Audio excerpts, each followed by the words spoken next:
د پی ټی آی کې پی کې صدر جنید اکبر یو ډیر غټ اعلان کړی دی د عمران خان حواله سره پاغه تفصیلا خبره کو خو غې نه مخ کې د کې پی کې گورنر فیصل کریم کونډي د الیمین ګنداپور حواله سره یو ډیر عجیبه بیان جاری کړی دی کم بل چې د مدنیاتو کې پی کې اسمبلی تراغله دی وای دغه بل به الیمین ګنداپور په هر صورت کې پاس کړي دا بیان فیصل کریم کونډي خو کلیام په میډیا باندې جاری کړی دی وای کلیمین ګنداپور خوشحال وي او خپوي خو دغه بل به پاس کړي ورنه دغه نوکری بازی دغه کرسی بزی اوس دې حواله سره الیمین ګنداپور فیصل کریم کونډي ته څه جواب ورکړي خبراتلون کې ټایم کې پته لګي چې هغه څه جواب ورکړي بدر سره هم په ویډیو کې شریک کم بل شرف زرمنوت حواله سره هم ډیر ماهرینو خبرې کړې دي ځکه شرف زرمنوت حلیمه خان باندې ستنقید کړی دی حلیمه خان حواله سره بیانات جاری کړي وو شرف زرمنوت دا هم ویلي وو چې زما بدنامي کې د حلیمه خان لاسته د عمران خان د خور لاسته چې نو دغه حواله سره دغه شرف زرمنوت بیان نه پس ډیر تجزیه‌نګار چې کوم دی الیمین ګنداپور حواله سره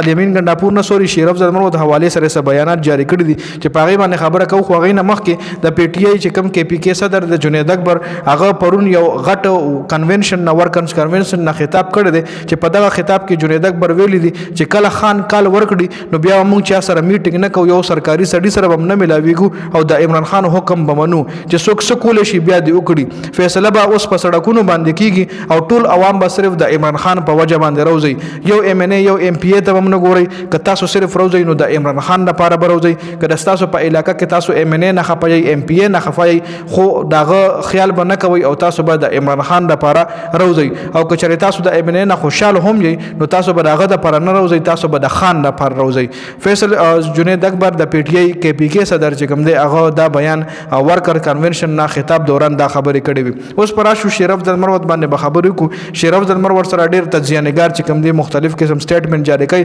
ډیر تنقیدونه به هم کیږي عمران ریاض چې کوم دی هم د شرف زرمنوت حواله سره ویلي دي چې خلکو به عمران خان نه پويږي فیصله نشي کولای خلک نه پیژني په خلکو زر اعتبار کوي نو عمران ریاض ویلي دي چې عمران خان په جیل کې خو به هم شرف زرمنوت پیژندل و به هم د شرف زرمنوت حقیقت ورته معلوم وږي دا